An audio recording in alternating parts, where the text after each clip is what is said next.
آج کے سبق کے اندر ہم سیکھیں گے سورہ کافرون۔ سورہ کافرون یہ بھی ایک چھوٹی سورت ہے جس کو عام طور پر لوگ نماز کے اندر پڑھتے ہیں، لیکن اس کے اندر بھی کچھ غلطی ہوتی ہے جن غلطیوں کو ہمیں سدھارنا ہے، ٹھیک کرنا ہے۔ ٹھیک ہے، جہاں جہاں پر لوگ عام طور پر غلطی کرتے ہیں وہ آپ کو بتاؤں گا، نشاندہی کروں گا، اور کس طرح سے پڑھنا چاہیے یہ بھی میں آپ کو بتاؤں گا۔ تو چلیے سبق کو شروع کرتے ہیں۔ اعوذ باللہ من الشیطان الرجیم،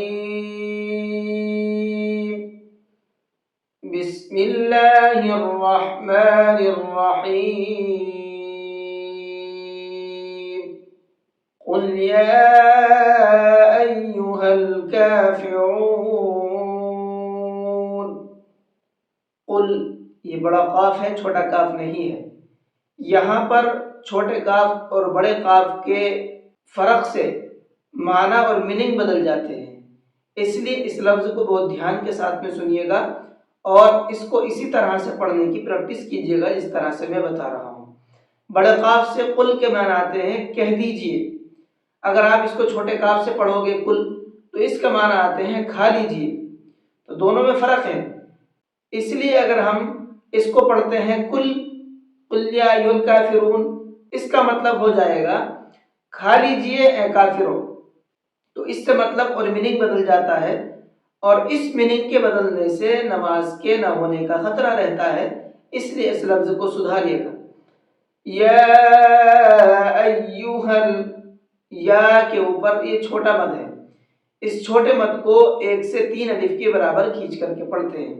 1 سے 3 الف کے برابر کتنا ہوتا ہے؟ 1 سے 3 سیکنڈ تک اس کو کھینچتے ہیں۔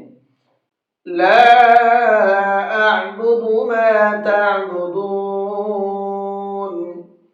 لا اعبد، اس لا کے اوپر بھی چھوٹا مد ہے، اس کو بھی 1 سے 3 الف کے برابر کھینچ کر کے پڑھیں گے۔ اور یہ لفظ اعبدو ہے، عابدو نہیں ہے، نہ آبدو ہے۔ پہلے حمزہ ہے، اس کے بعد میں عین ہے۔ حمزہ کا ساؤنڈ الگ ہوتا ہے اور عین کا ساؤنڈ الگ ہوتا ہے، تو دونوں کے ساؤنڈ نکلنے چاہیے، دونوں کی آوازیں نکلنی چاہیے۔ اعبد ما تعبدون، سب جگہ پر میں زیادہ کھینچ کر کے پڑھ رہا ہوں، لاسٹ میں جہاں پر میں آیت کر رہا ہوں۔ اس کی وجہ یہ ہے کہ سب جگہ پر وقف کرنے کی حالت میں مد لازم کا قاعدہ ہو رہا ہے، اور مد لازم کو 4 سے 5 الف کی برابر کھینچ کر کے پڑھتے ہیں، اس وجہ سے میں ان کو کھینچ کر کے پڑھ رہا ہوں۔ یہاں مد بنے ہوئے نہیں ہیں، لیکن یہاں وقف کرنے کی کنڈیشن میں وہ مد آٹومیٹک بن جاتے ہیں، اس لیے اس کو کر کے پڑھیے گا۔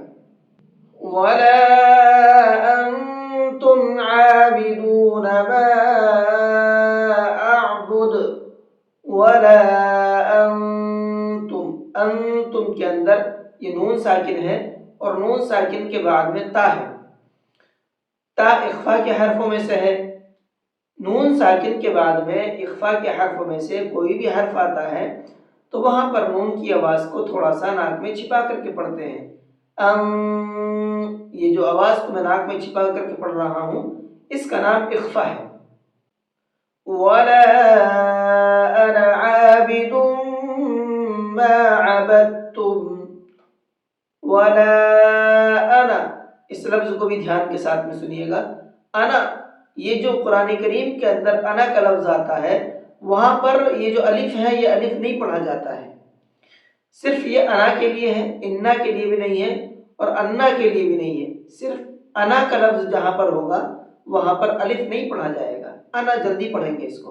وَلَا انا، کھینچنا نہیں ہے۔ عابد، دال کے اوپر تنوین ہے اور تنوین کے بعد میں میم ہے، تنوین کے بعد میں میم ہوتا ہے تو وہاں پر بھی غنہ کر کے پڑھتے ہیں۔ وَلَا أَنَا عَابِدٌ مَا عَبَدتُّمْ، وَلَا أَنْتُمْ عَابِدُونَ مَا أَعْبُدُ۔ یہ آیت ابھی پیچھے گزر چکی ہے، اس کے تمام قاعدے میں نے وہاں پر بتا دیے ہیں۔ لکم دینکم ولی دین۔